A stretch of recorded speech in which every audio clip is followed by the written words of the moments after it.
CM doctor Mohan Yadav Ujjain के दौरे पर है, जहां पर वो उज्जैन को करोड़ों के विकास कार्यों की सौगात दे रहे हैं। तो आज उज्जैन के लिए बड़ा दिन है। यहां पर देखिए बाकायदा पूजा अर्चना की जा रही है। करोड़ों के विकास कार्यों की सौगात आज उज्जैन को मिलने जा रही है और उससे पहले यहां पे पूजा अर्चना करते हुए सीएम डॉक्टर मोहन यादव। और फिलहाल ये लाइव तस्वीरें हम आपको दिखा रहे हैं। आज उज्जैन के लिए बड़ा दिन है। सूबे के मुखिया अपने गृह जिला पहुंचे हैं और विकास कार्यों को लेकर आज बड़ी सौगात दे रहे हैं। वैसे तो उज्जैन की कायाकल्प के लिए, अपग्रेड करने के लिए, सिंहस्थ के लिए भी सीएम काफी लंबे समय से कोशिश कर रहे हैं। फिलहाल यहाँ पर देखिए विधि विधान से पूजा अर्चना करते हुए करोड़ों के विकास कार्यों से पहले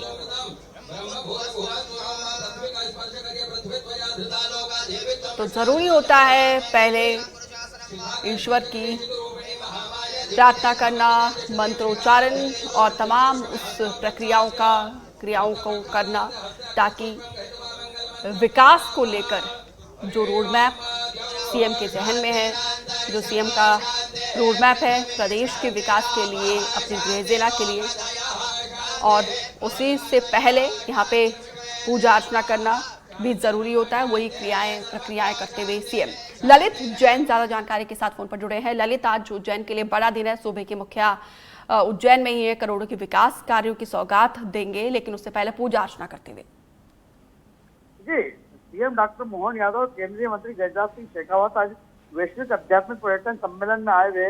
यहाँ पर सम्मेलन में क्योंकि बड़ी संख्या में देश भर से लोग आए हुए, इसमें सीएम ने संबोधित भी कराया और उन्होंने बताया कि यहाँ पे जो भारत को दुनिया देख रही है, भारत किस तरीके से तरक्की कर रहा है। यहाँ शेखावत ने भी यही बात बोली। साथ में जो सीएम डॉक्टर मोहन यादव ने यहाँ पर कई कार्यों का भूमि पूजन कराया। इनमें प्रमुख कार्य जो है, जो बताया, जैसे कि उन्होंने कि छतरी का भूमि पूजन कराया उन्होंने, एक मंदिर को लेकर भूमि पूजन कराया उन्होंने, और वीर दुर्गा छतरी के यहाँ पर सुरक्षण कार्यों का भूमि पूजन के साथ में 12 ज्योतिर्लिंगों के और इन अन्य कार्यों का भूमि पूजन कराया जी। और इसके अलावा क्या और बड़ी सौगात आज मिलने वाली है उज्जैन को? जी, जैसे कि डॉक्टर मोहन यादव ने बताया कि जो दुर्गा छतरी का जो संरक्षण के कार्य का है, इसके साथ में जो पर्यटन मंत्रालय और मध्य प्रदेश बोर्ड के सहयोग से जो होटल इंडस्ट्री में कार्यक्रम हुआ है, इसमें उन्होंने बताया कि जो जैसे आईआईटी का काम चल रहा है वहाँ पे, उसका जल्दी शुभारंभ करने का बताया उन्होंने। और अन्य कार्य जो भूमि पूजन करा है, एक तो टूरिज्म को लेकर करा, 64 करोड़ से अधिक के कार्यक्रम का उन्होंने करा है यहाँ पे भूमि पूजन।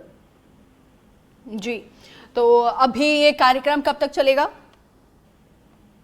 जी, जैसा कि प्रोग्राम है, अभी अंजुश्री होटल में ये कार्यक्रम चल रहा था, इसके बाद में वीर दुर्गा छतरी पे कार्यक्रम है। इसी के बाद में लगातार, क्योंकि पानी आ रहा है इसलिए कार्यक्रम लेट सवेर हो रहा है, इसलिए इन्हीं के साथ में कार्यक्रम लगातार चलते जा रहे हैं जी। क्योंकि बरसात का मौसम भी है, बारिश हो रही है, जिस तरीके से आप जानकारी दे रहे हैं, तो उस हिसाब से जो तमाम कार्यक्रम है वो शेड्यूल के मुताबिक होंगे या फिर थोड़ा आगे पीछे किया गया है? जी, शेड्यूल के मुताबिक नहीं हो पा रहा। ने बताया जैसा कि पानी लगातार आ रहा है यहाँ पे, और कभी तेज तो कभी धीरे बारिश हो रही है, इसलिए जो कार्यक्रम है वो शेड्यूल के हिसाब से नहीं हो पा रहा है। पर कार्यक्रम लगातार, उनका कहना है कि कार्यक्रम सभी यहाँ पे जो तय है वो सभी कार्यक्रम होंगे, प्रशासन का ऐसा कहना है। जी, तो देखिए यहाँ पे ग्लोबल आध्यात्मिक पर्यटन सम्मेलन का आज से आगाज होने जा रहा है और इसके तहत ये कार्यक्रम। फिलहाल विस्तार से जानकारी देने के लिए ललित आपका बहुत बहुत शुक्रिया। हमारे सभापति बहन कलावती यादव जी, एमआईसी के माननीय शिवेन तिवारी जी, रजत मेहता जी, यहाँ के मंडल अध्यक्ष अजय तिवारी जी, हमारे बाजार समिति के अध्यक्ष, बाजार के ना यातायात समिति के अध्यक्ष प्रजापत जी, जोरदार कैलाश भैया प्रजापत जी, पीछे बैठे हुए हमारे सभी रामेश्वर दुबे जी, गब्बर भाई भाटी जी, योगेश्वरी दीदी जी, सुशील जी, हमारी भोली भाली 33 नंबर की पार्षद जी, पंकज जी, उधर वार्ड नंबर 49 की हमारी बहन, और कुल मिलाकर के पूरा मंच और आप सब, मैं अपनी ओर से आज ये खासकर गोपाल मंदिर का और गोपाल मंदिर के साथ साथ 3 अलग अलग मार्गों के चौड़ीकरण का भी, 2 चौड़ीकरण और एक मूल निर्माण कार्य, और यहाँ से थोड़ी देर पहले जब मैं दुर्गादास की छतरी का जो भूमि पूजन करके आया, ये सब मिला के 125 करोड़ के कामों का भूमि पूजन हो रहा। जोरदार अभिनंदन। एक नए दौर में नए समय के हिसाब से एक साथ क्या संयोग है। यहाँ गोपाल मंदिर पर, ये गोपाल मंदिर का चौक हमको अपने शहर का सबसे गौरवशाली चौक लगता था, लेकिन अब ये नया निर्माण जब होगा तो ये गोपाल मंदिर चौक डबल हो जाएगा। जोरदार अभिनंदन करो।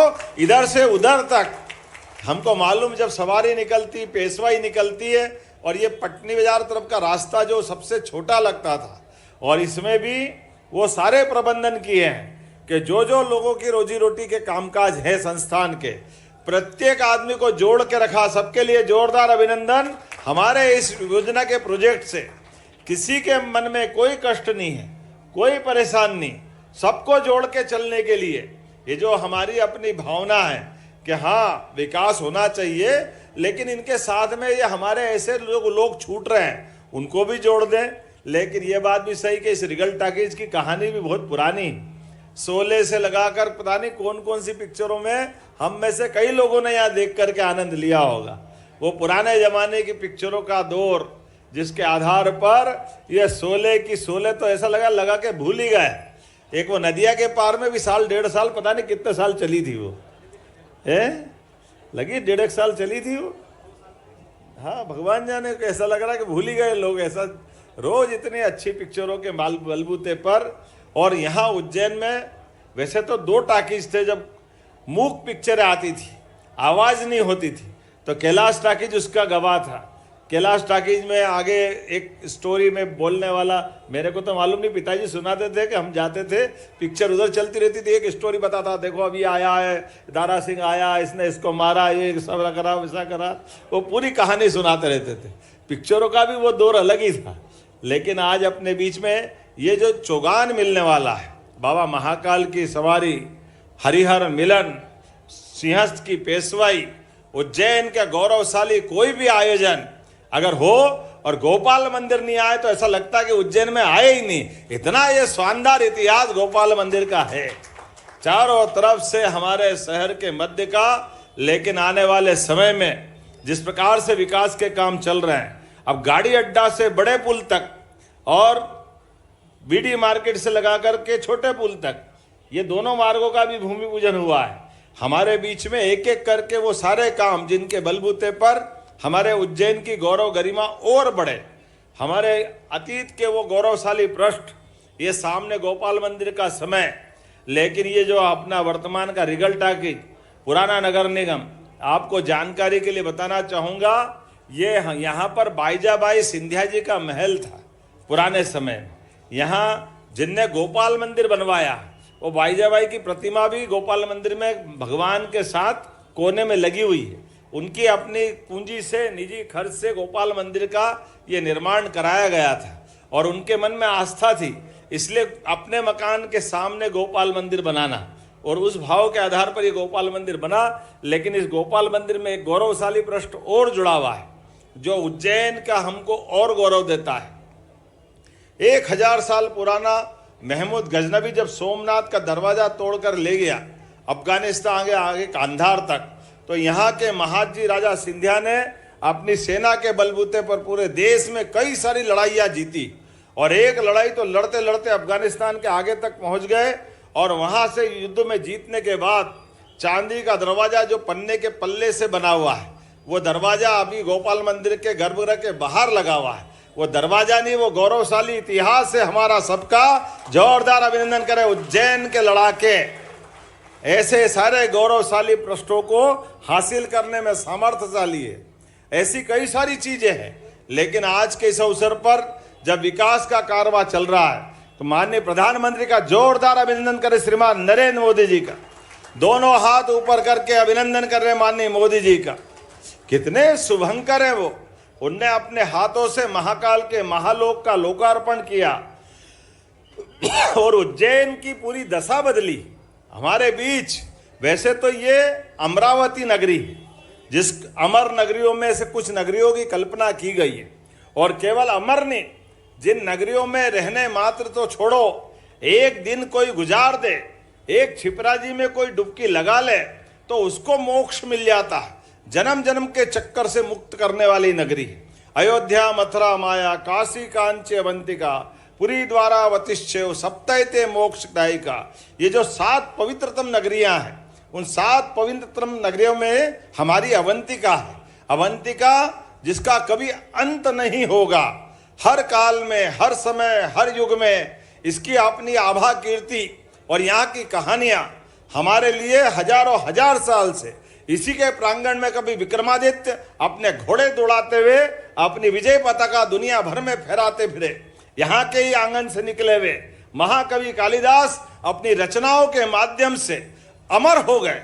ऐसे एक नहीं, वराहमिहिर से लगा करके कई सारे लोग, राजा भोज से लगा करके सिंधुराज तक, मुंज से लगा करके उदयादित्य तक, अशोक से लगा करके चंड प्रद्योत तक, पूरा देश जिनके नाम के आगे थर्राता था। चंड प्रद्योत उस काल के दौर में 2500 साल पहले जब उज्जैन से अपनी यात्रा प्रारंभ करके दुनिया के अंदर नाम कमाते थे, उज्जैन राजधानी का गौरव और गर्व पाती थी। आज के इस अवसर पर हम वीर दुर्गादास को भी याद करेंगे। दुर्गादास जी वो महान स्वतंत्रता सेनानी जिनने अपने साम्राज्य, उदयपुर साम्राज्य के लिए, राजस्थान में जोधपुर साम्राज्य के लिए उनके अपने जीवन में कई लड़ाइयां, और एक पीढ़ी नहीं, 2 पीढ़ी, 3 पीढ़ी लगातार उनने अपनी देशभक्ति के बलबूते पर, कोई एक व्यक्ति कितने प्रकार से लड़ सकता है, और जिनके बारे में कहा जाता था कि वो खाना खाने के लिए भी घोड़े से नहीं उतरते थे, वो अपने भाले से ही बाटी पका लेते थे। 24 घंटे अनवरत मेहनत करने वाले, 24 घंटे लगातार संघर्ष करने वाले, जीवन की सब बड़ी से बड़ी लड़ाई लड़ने में अगर कोई सामर्थ्यशाली रहा है तो हमारे बीच गौरवशाली वो वीर दुर्गादास जी का इतिहास भी है, जिनकी आखिरी इच्छा थी कि अगर शरीर छूटे तो बाबा महाकाल की नगरी में छूटे। इसलिए वो आखिरी समय में हमारे उज्जैन में चक्रतीर्थ के पास उन्होंने अपने प्राण त्यागे थे। उनकी छतरी का भी आज जीर्णोद्धार करने का काम किया है। जोरदार अभिनंदन करें हमारे अपने गौरवशाली वीर दुर्गादास को नमन करते हुए, क्योंकि ये स्वतंत्रता सेनानियों की नगरी भी है, ये स्वतंत्रता प्रिय लोगों की नगरी भी है। कई इतिहास के ऐसे पृष्ठों को लेकर के चलने वाली नगरी है जिसके आधार पर न केवल 2000 साल पहले सम्राट अशोक के, विक्रमादित्य के समय शकों को परास्त करने वाला किस्सा हो, या उसके बाद के हूण वाला किस्सा हो, या बाद के काल में मुगलों का काल हो, हर काल में बाबा महाकाल ने अपनी एक अलग पहचान बनाई। हर युग में, हर समय इस नगरी की अपनी ऐतिहासिक गाथा रही है। आज इस अवसर पर जब मैं गोपाल मंदिर पे बोल रहा हूं, तो अभी 2 दिन पहले लगातार 4 दिन तो ऐसे हो गए कि लगता है कि पूरा प्रदेश एक साथ विकास के कितने सारे मोर्चे खोल रहा है। कितना आनंद आ रहा है जब हमारे बीच हमारे राष्ट्रीय अध्यक्ष जगत प्रसाद नड्डा जी ने हमारे लिए परसों 2 आदिवासी अंचल में, एक सिंगरौली और एक श्योपुर में मेडिकल कॉलेज की सौगातें दी। जोरदार अभिनंदन करें। प्रदेश के अंदर अब आज की स्थिति में 16 मेडिकल कॉलेज हमारे हुए हैं, और इतना ही नहीं, एक साल में 5 मेडिकल कॉलेज, गए साल 3, 2 इस साल, और 4 पीपीपी मॉडल पर। वो गया जमाना 1956 से लेके 2002-3 तक 55 साल में केवल 5 मेडिकल कॉलेज मिले थे मध्य प्रदेश को। हमें गर्व है, एक साल में 5 मेडिकल कॉलेज चालू करके मध्य प्रदेश की जनता की सेवा में हमारी सरकार और हमारी पार्टी ने दिए हैं। इतना ही नहीं, जहां 1956 से लगाकर 2002-3 तक 56 साल में हमारे यहाँ केवल 7.5 लाख हेक्टेयर सिंचाई का रकबा था, और हमारी पूर्ववर्ती मुख्यमंत्री साध्वी उमा भारती, बाबूलाल जी गौर, शिवराज सिंह जी चौहान, इनके नेतृत्व में सिंचाई का रकबा बढ़कर के जब हमारी सरकार बनी तब तक 44 लाख हेक्टेयर हुआ था। लेकिन 44 लाख हेक्टेयर से एक साल में ये 7.5 लाख हेक्टेयर बढ़ाकर आज 52 लाख हेक्टेयर का सिंचाई का रकबा हमारे मध्य प्रदेश को मिला है। और इसलिए अभी अनिल जी बात कर रहे थे, अनिल जी ने कहा कि बरसात आ जाए तो गंभीर भर जाए। भगवान की दया बरसात तो आना ही चाहिए, इंद्रदेव के आशीर्वाद तो मिलना ही चाहिए। लेकिन एक और बड़ी बात हो गई, अब गंभीर केवल बरसात के भरोसे रहने वाला नहीं है। बरसात आए तो बहुत अच्छा, बरसात नहीं आए तो नर्मदा जी के आशीर्वाद से जब चाहो डैम भरो, उज्जैन में जो विकास के काम करना हो सब करो। पीने के पानी, सिंचाई के साधन, कोई निर्माण कार्य से लगाकर इंडस्ट्री तक में सभी में बराबरी से कोई भी डैम एक एक करके आने वाले समय में जब साहिब खेड़ी सिलार खेड़ी डैम बनेगा तो हमें गर्व रहेगा। दुर्भाग्य से 1980 के बाद गंभीर से ही हम सिमवस्त कराते आए, चाहे 80 का मामला हो, 92 का मामला हो, जब हमको गंभीर डैम की बड़ी सौगात मिली थी।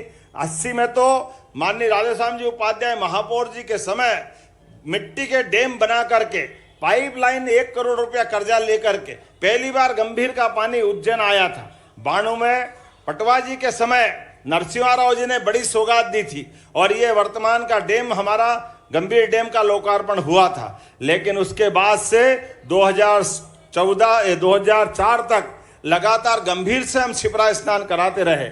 लेकिन 2004 के बाद 2016 में नर्मदा महारानी के माध्यम से रामघाट से लेकर दत्त अखाड़े तक पूरे छिपरा जी में नर्मदा जी के पानी के माध्यम से स्नान कराया गया।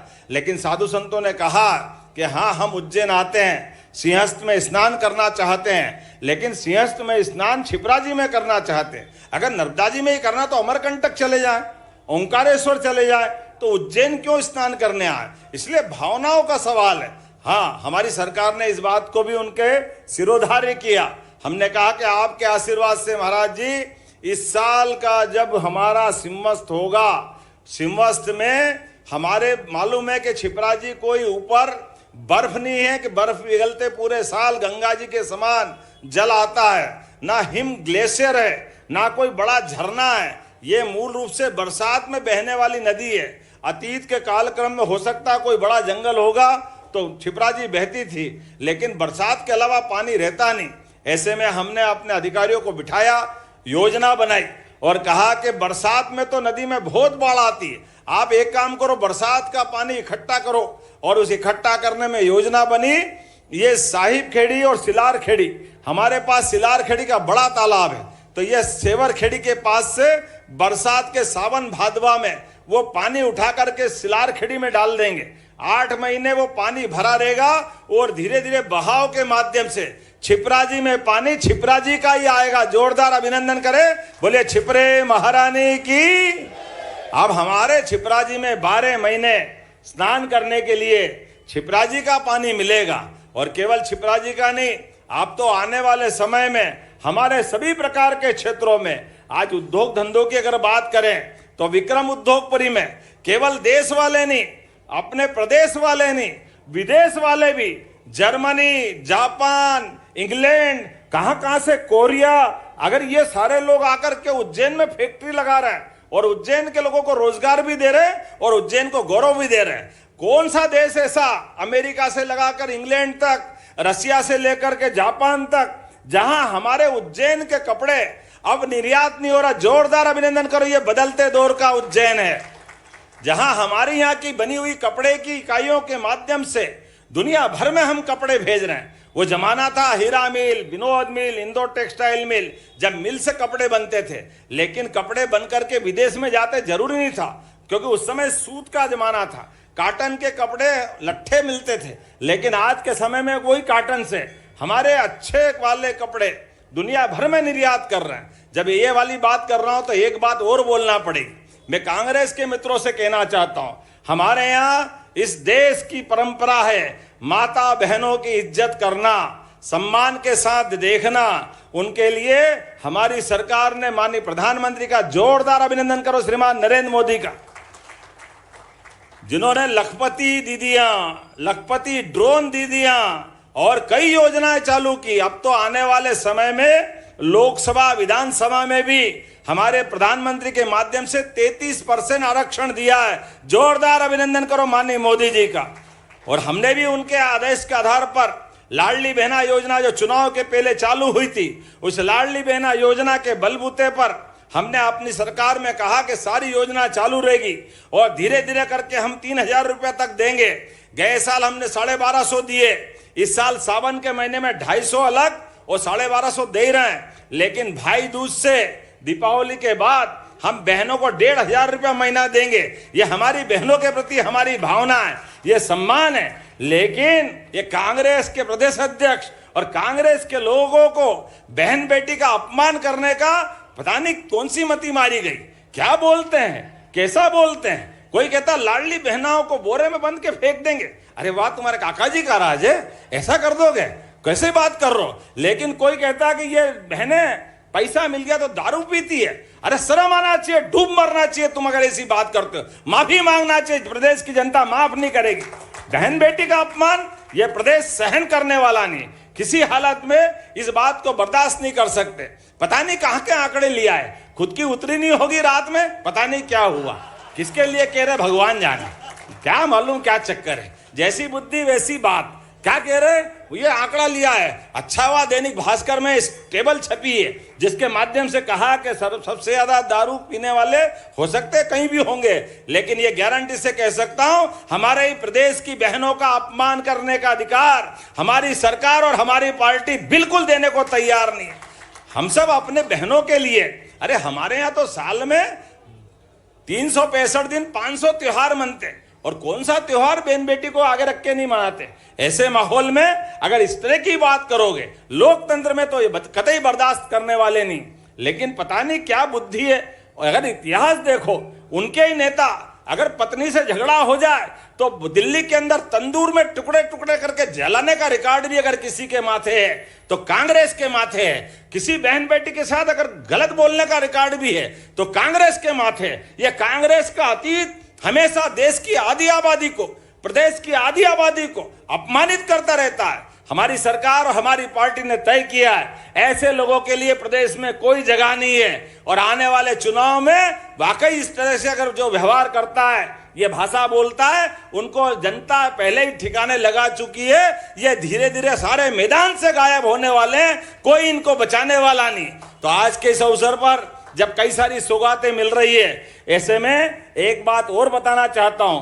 हमारी सरकार के माध्यम से हमारी पार्टी की लाइन है कि हाँ, हम 27% आरक्षण देना चाहते हैं और 27% आरक्षण देने के लिए हमने तो दिल खोल के कहा है कि आओ हम अपने इस 27% आरक्षण में, कांग्रेस के लोग कह रहे हम भी देना चाहते हैं, हमने भी दिया, आपने भी दिया। हमने कहा भैया आपकी बात मान लेते हैं, कल सर्वदलीय बैठक बुला लेते हैं। सर्वदलीय बैठक में आपका वकील भी, हमारा वकील भी, जब सुप्रीम कोर्ट ने तय कर दिया है कि 23 सितंबर से डे टू डे की तारीख लगेगी, तो अब हमारी तो सद्भावना है कि आओ हम मिल बैठ करके एक साथ लड़ें। अगर लगता है हर एक वर्ग के लिए, चाहे एससी हो, एसटी हो, ओबीसी हो, ये माननीय मोदी जी की पार्टी जिनने सामान्य वर्ग को भी पहली बार 10% का आरक्षण दिया, जोरदार अभिनंदन करो माननीय नरेंद्र मोदी जी का।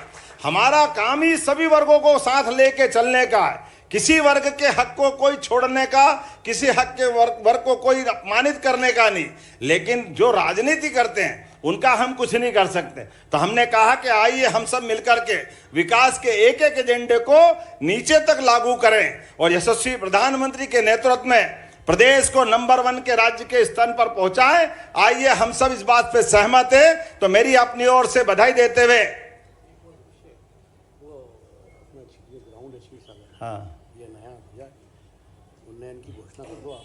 चलिए बैठिए। एक मिनट, ये अनिल जी, माननीय मुख्यमंत्री जी से मैं मांग करता हूं कि क्षीरसागर स्टेडियम है वो पवेलियन के रूप में कन्वर्ट हो जाए। ताली की गड़गड़ाहट के साथ सब लोग खड़े होकर अभिनंदन करिए। खड़े होकर, बड़ा प्रोजेक्ट है, खड़े होकर अभिनंदन करिए भैया। देखो अनिल जी, मैं आपकी बात बिना के ही मानता हूँ। आप बताओ, अनिल जी के क्षेत्र में मैं लड़ता तो दक्षिण से हूँ, लेकिन रोज भूमि पूजन लोकार्पण आप ही के क्षेत्र में हो रहा है।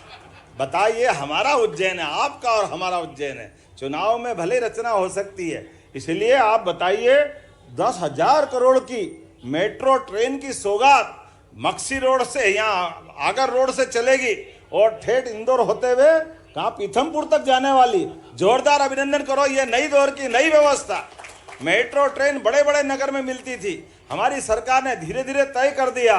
उज्जैन, इंदौर, धार, अब बताओ ये सब अलग अलग नगर थे, लेकिन सबको एक करते हुए मेट्रोपॉलिटन सिटी बनाने का भी काम हमारी सरकार ने किया। जोरदार अभिनंदन करें। बदलते दौर में आप तो अंदाज लगा लो, इंदौर गेट से लगाकर निकास तक का 2 लेन, ऊपर भी सड़क पे गाड़ी चल रही है, नीचे भी चल रही है। ऊपर वाला ऊपर से निकल रहा, नीचे वाला अपना काम कर रहा है। बदलते दौर में कितनी सौगात लोगे अनिल जी। और अभी तो एक सौगात और, अब तो ये आपका मंडी गेट के आगे से वहां अगर रोड से 4 लेन फिर ऊपर बन रहा है, नीचे भी 4 लेन, 4 क्या 6 लेन है नीचे। तो यहां से लेके ऊपर से रेलवे स्टेशन के देवास गेट से होते हुए इंदौर गेट और इंदौर गेट से गेल फैक्ट्री तक। अब कहाँ गेल फैक्ट्री, सीधा सीधा अपना वहीं आ गया नाना खेड़ा चौराहा बस स्टैंड तक। ये 4 लेन ऐसा लग रहा है कि कहाँ की दुनिया में है, ऐसा लग रहा है कि अपन है कि नहीं। जरा चिमटी खोल के देखो, लगता है कि बदलते दौर में उज्जैन कहाँ से कहाँ जा रहा। जोरदार अभिनंदन करो अपनी इन सारी व्यवस्थाओं के लिए। लेकिन अनिल जी, जो जो आप चाहोगे सब होगा।